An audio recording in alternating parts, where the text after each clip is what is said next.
Happy Friday, everyone. I hope you have had an amazing week, and I hope that that week included hanging out with me on Sunday and Wednesday. And if it did, then you'll know that I'm kind of in a vegetable mood right now.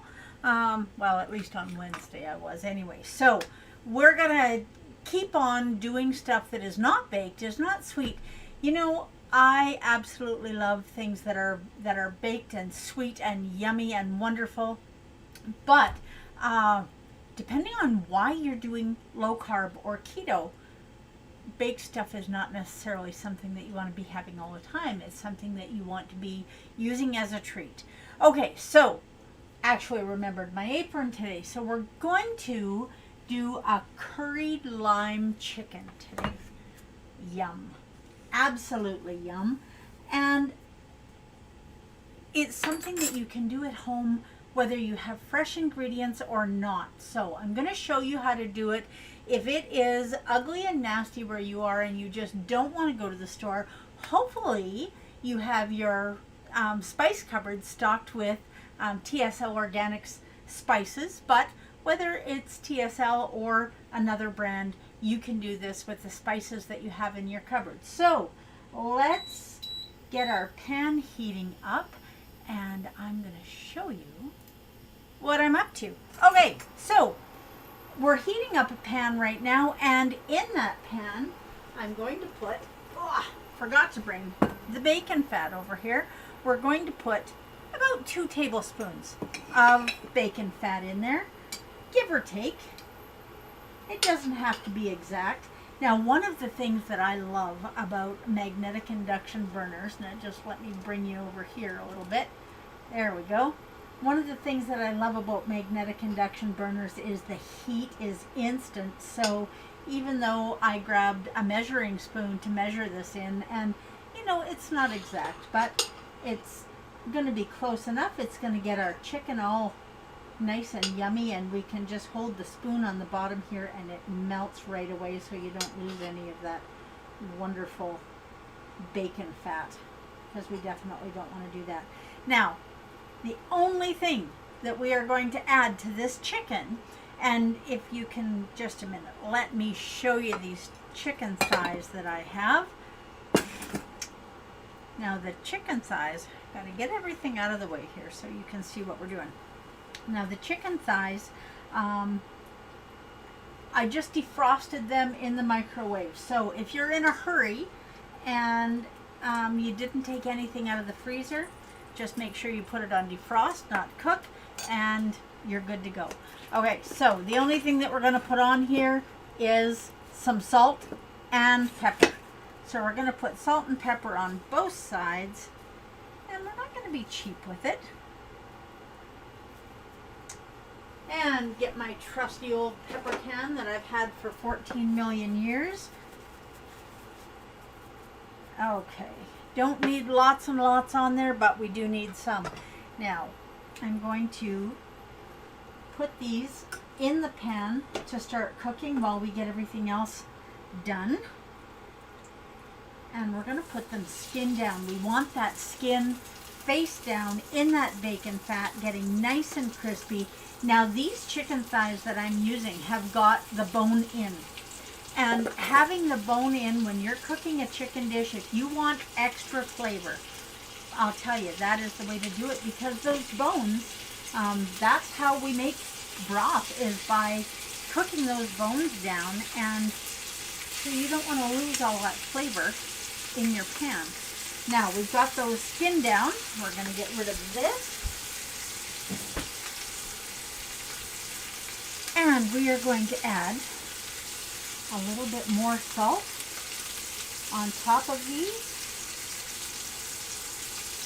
And you can be a little bit generous with this, because we're going to be adding lots of other ingredients. So a little bit of salt, a little bit of extra salt on your chicken, not a big deal. And we're going to take this trusty old pepper can with the TSL Organic pepper in it, and we're going to put that in there. And now our chicken is seasoned just exactly the way we want it to be, and we're going to leave those cooking skin down for a few minutes while we do a couple of other things. Now, one of the things that we're adding in here is about a cup of onions. And so I know we've talked about this before, and I talk about it often, but honestly, it's like steaming eggs. It makes things so much easier when you steam them rather than boil them. I had somebody come to me this week saying, why have you been holding out on that steaming eggs trick? Because that's amazing. It works so well. I know it really does. And if you stick around with me 3 times a week, you will find out all kinds of cool things. And I've actually talked about steaming the eggs before. Now, when you peel your onion and you have a whole onion, you want to trim the root so it doesn't have any of the little yuckies on it, and then cut it in half this way through the root. And when you set half of it down,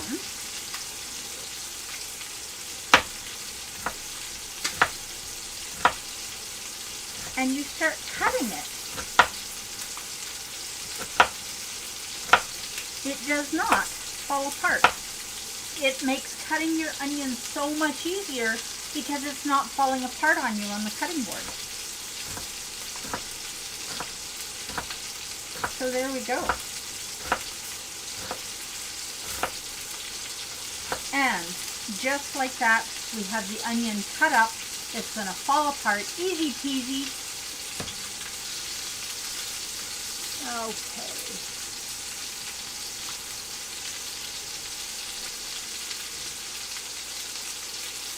There we go. Now that is 1/2 done. So this is 1 medium onion. Now when you peel it, make sure whatever layer is immediately under the peeling, take that off too, because most often that layer is pretty tough and we don't want it to be too tough. Now you can see the steam rising off this chicken, I'm sure.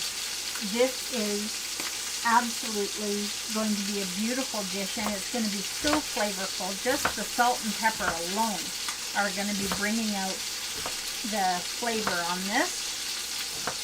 And we're just going to cut up the rest of this onion. So we're going to have about a cup of white onion. And so I know we've talked before about the fact that white onion has more carbs in it than, say, chives do. And that's okay, because we're not going to be eating the whole thing. And there's going to be a really low amount of carbs in here as a dish, because we're going to be putting this over a shirataki noodle or a konjac noodle. Now, we've talked about those before, and we're going to do it again. So we have that onion all cut up, so that's awesome. And we have the chicken in here. Let's take a peek. Now, my coffee today. I've got my gingerbread spice sugar-free syrup in here from Da Vinci. Honestly, I am just obsessed with that right now.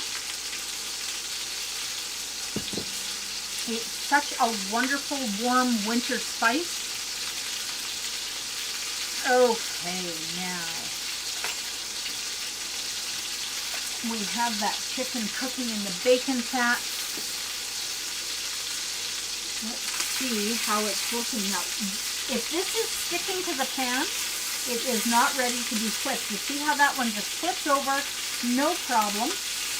This one as well is going to flip over, no problem. If your meat is sticking to the pan, if it hasn't released yet, it's not ready to be turned.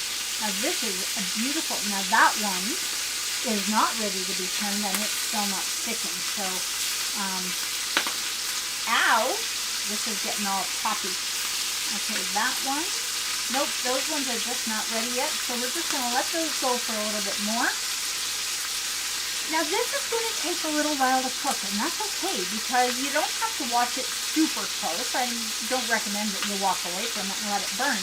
But we're going to let these sizzle a little bit higher, because we want that skin nice and brown and crispy and juicy and yummy and wonderful. So while we're doing that, I want to talk to you about the noodles that we're going to be putting this over. Now, I'm not going to show you the noodles on the plate today because I know we've done this before.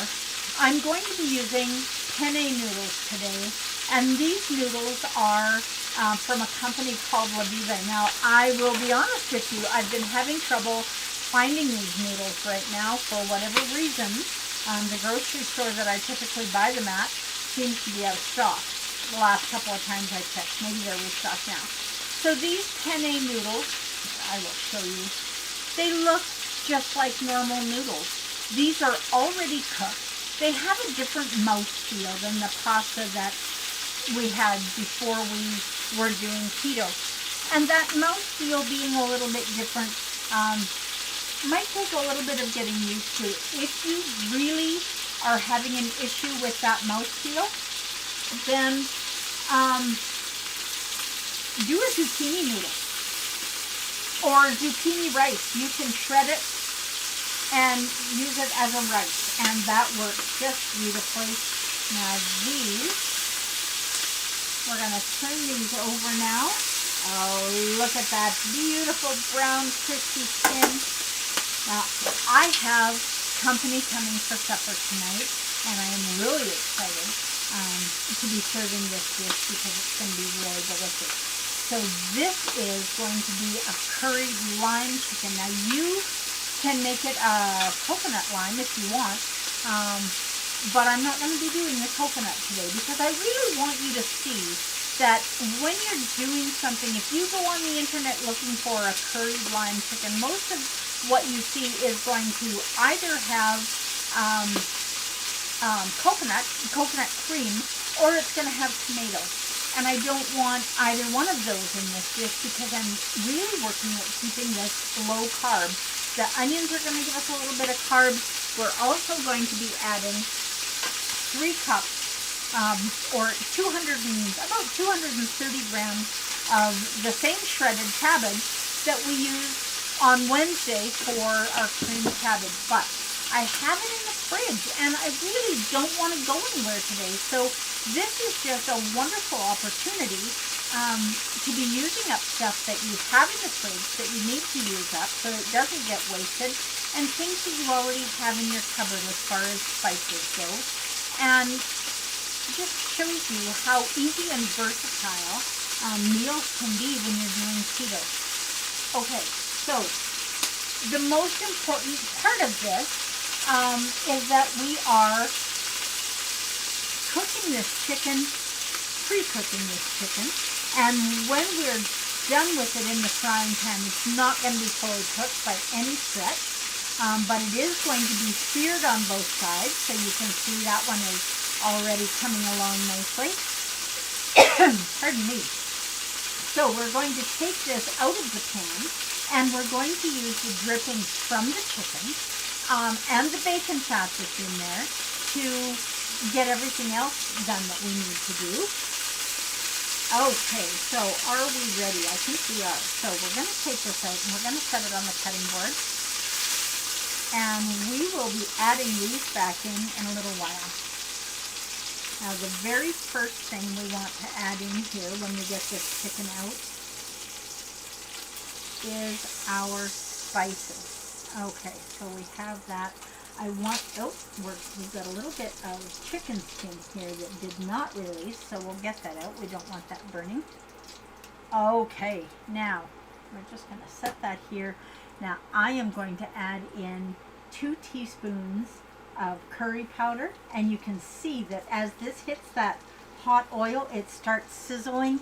It's going to be all toasty and yummy. Then we're going to add a teaspoon of cumin. This is so important. You know, this is a spice that is really underused in a lot of kitchens in Western culture. Now, also, we're going to do about 1/4 of a teaspoon of powdered ginger, and I'm going to turn this off because I don't want those to get too toasty. And then we're going to do 1/4 of a teaspoon of garlic powder. Now, if you have fresh garlic, fresh ginger, then a tablespoon of fresh grated ginger, or 2 garlic cloves minced. Okay, now we've got this getting nice and toasty and brown. we're just going to get this all stirred around here. And we're going to start adding our vegetables. So here is our cup of onions. So 1 medium onion. Oh my goodness, that is so fragrant. And that's right where you want the spices. When you start smelling the fragrance of those spices coming out of your frying pan, that's exactly where you want them. Now, I'm going to do something a little bit different. Now, we've talked about this before. Mushrooms are one of those things that in my house, I buy them with wonderful intentions of using them, and then I put them in the fridge and Dell comes home, so I don't use the mushrooms because he does not like mushrooms at all. Now, that doesn't mean that I always cook just for him. I cook for both of us, but I like to cook one meal, and this is something that I really want everybody to hear. If you haven't heard me say this before, and I'm going to guess, where is it? There it is. I'm going to guess that if you've been around here for any length of time, you have heard me say this. I've had so many people say to me, I don't want to do keto because I'm the cook in the house and I don't want to have to cook 2 meals. I don't know why you would have to cook 2 meals. I just don't get it. You need some veg or not. Maybe you want to go carnivore. That's perfectly up to you. You need some veg that's keto and you need some protein and some fat. So do what your family likes that is keto, and if you absolutely have to add a starch, we could have a discussion about whether or not the entire family should be doing low carb. And for any of you that don't know, I definitely believe that it is the healthiest way to feed an entire family. Some people need keto, other people just low carb. Okay, so we have the onions in here, and what I am going to do now is I'm going to get the mushrooms, the dried mushrooms. Now, I've been soaking these. This is the second time I've soaked them, and I've been soaking them for about half an hour, 45 minutes. Yeah, 40 minutes. So the longer you soak them, the more beautiful they're going to be, the more they're going to open up. So these have been rinsed and rinsed and rinsed. So I'm not worried about getting any debris off of these mushrooms, because I've also been moving them around so that any debris that's here is going to be falling to the bottom, but they've been thoroughly rinsed. And it really is important, if you're using any kind of dried mushrooms, it's important that you do rinse them thoroughly, because when they go into the dehydrator, they have not been rinsed, and you don't want whatever little bits of yuckiness might be in there. Okay, so this, oh, you cannot see what I've got going on here. Look at that. I need to get this over here under the camera so you can see. So I'm getting these out of the water that they were rehydrating in, and while they're rehydrating, the other thing that they're doing is they are making a beautiful mushroom broth. And so instead of using a chicken broth in our chicken curry, we are going to use a mushroom broth. Okay. Yep.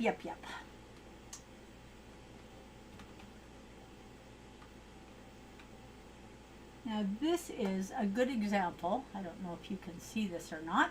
This is a good example of something that we don't want coming out of the mushrooms into our dish. So I'm just going to take the rest of these mushrooms out of here. Now I'm going to chop these up a little bit, just a rough chop, just because I don't want huge big mushrooms, and because some of the mushrooms in here are chanterelle, and as much as I love chanterelle mushrooms, I know that I'm going to be sharing them, so I'm going to chop them up so they're all through the dish.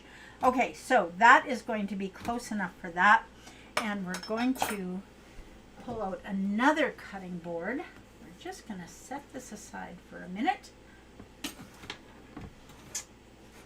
Okay. Now we're going to get this out of our way, and we are going to chop up these beautiful wild mushrooms. Now this was, when I took them out of the jar and I put them in the water, it was 35 grams of wild dehydrated dried mushrooms. When they come out of the water, you're up to about 150 grams. So they really do reabsorb a lot of water. So you can weigh them after if you want, but if you start with 35 grams of dried mushrooms, then you're going to be good when they're rehydrated.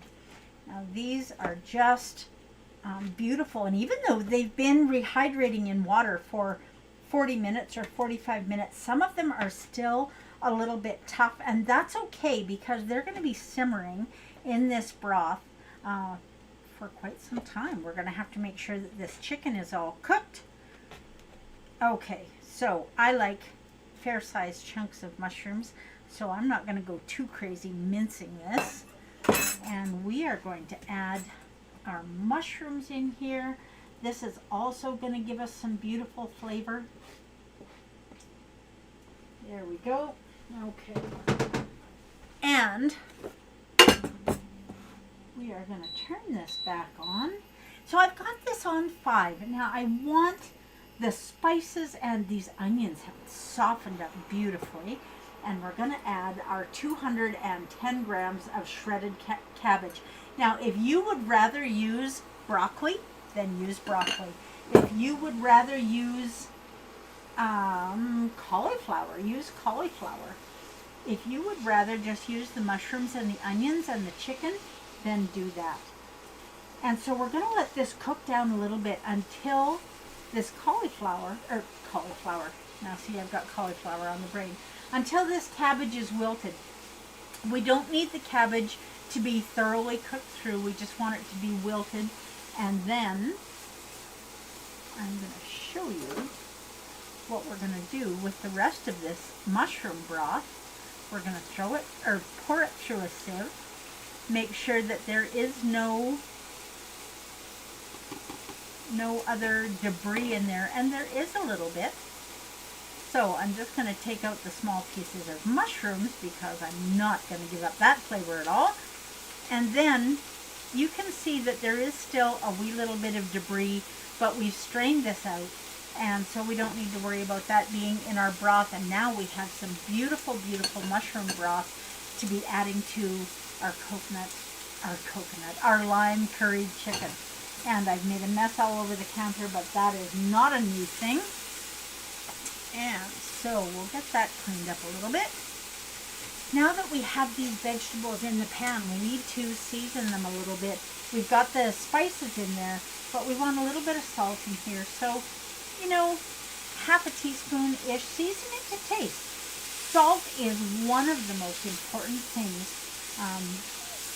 I know we've been told for decades, stay away from salt. Salt is just evil, and salt will kill you, and no, actually it won't. Salt is very necessary for regulating your blood pressure, for doing all kinds of things, for removing excess fluid from your system, it works in conjunction with potassium and magnesium. Your kidneys need sodium in your system, your blood pressure needs sodium. So don't let anyone tell you that salt is dangerous and horrible and awful. If it was that dangerous, why do wild animals go looking for a salt lick? A rock that has salt seeping out of it? Or, cattle, horses, we put salt licks out in the fields for them. So it's a necessary thing in our diet. However, that being said, I don't want to see you using table salt. Table salt is absolutely not a good way to go. Okay, let's move this a little bit. See if I can't move things around so you can see what's going on here. Well, I'm moving it a little bit. Not as much as I would like. Okay, well, you know what? It is what it is. Yeah. One of these days, I am going to learn exactly how to do this, and I'm going to say that today is probably not going to be that day. So, yeah, that's exactly what that is, so that's all right too. We are just going to do it this way. I'm going to cut my head off a little bit. But now you can see this pan, and you can see how beautifully these are all working together, and that cabbage is now wilted down. So we are going to do two things. We're going to bring our chicken back because our chicken is the star of the show. So let's get these chicken breasts back in this pan. Now these are definitely not cooked yet, and that's okay because we have time to cook them. So this is just 6 chicken breasts. So how many people are you serving for dinner tonight? And would this be enough? If it isn't, double the recipe. That's easy. Okay, now we're going to get this out of the way. And we've got those beautiful chicken breasts in there. And we are going to add our mushroom broth. Now, I'm not going to use all of it. We want this just to cook down, and so that this chicken cooks a little bit faster, make sure that we get all of these vegetables in here. Definitely this is tooling around. You know, it seems like every time we get together, I forget something, and today, what I forgot was the lid for my pan. So, we've got this turned up to 5. We're going to put this lid over it. We're going to let this cook for about 15 minutes. We're already at the bottom of the hour. We're at 10:30 Mountain here. I don't need this to be ready until about 5:30 this afternoon. So this is going to have lots of time to cook. It's going to have lots of time to get fragrant and beautiful. And right at the very end, the last thing that I'm going to do is I'm going to add, oh, pardon me. I'm going to add about 3 or 4 ounces of whipping cream, 3 tablespoons of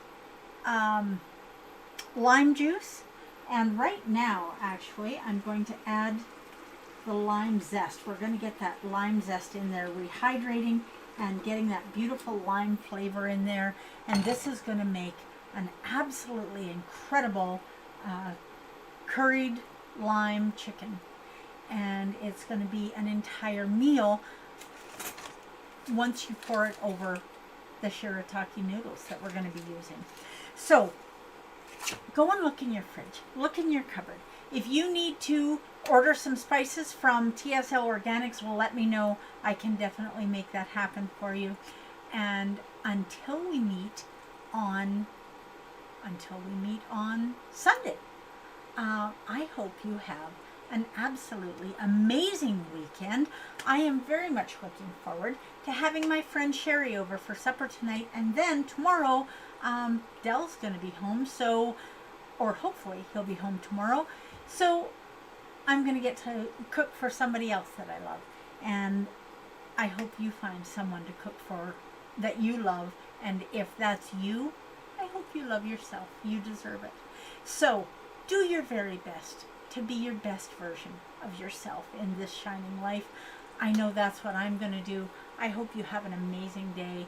I'm going to put a little short video of me doing a taste test when I check this out in about 20 minutes or so, once this chicken is thoroughly cooked, and I'll get the lime juice and the cream in there, and I will let you know how it turns out. Season to taste. I cannot tell you how important that is.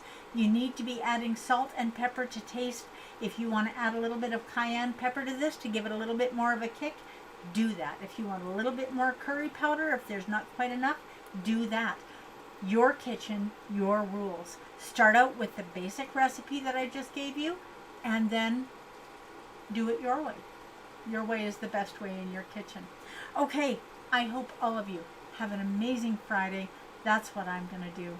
I will see you Sunday morning, 10 a.m. Mountain. You don't want to miss it. We're going to